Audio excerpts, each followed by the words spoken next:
Pinupuri ka namin, O Diyos, Ama, Anak, at Espiritu Santo. Salamat, Ama, na ibinigay mo sa amin si Jesus na iyong anak, na namatay para sa aming kasalanan, iyong muling binuhay, iniakyat at iniluklok sa iyong kanan sa langit.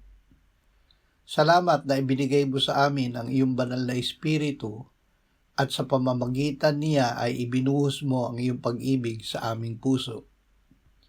O Espiritu Santo, bigyan mo kami ng iyong kagalakan kung may dumarating na kapighatian, at ng iyong karunungan na gamitin namin ang kapighatian para magbunga ng pagtitiis, pagpapatibay at pag-asa.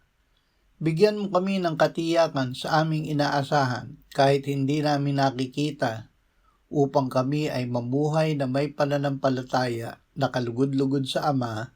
Amen.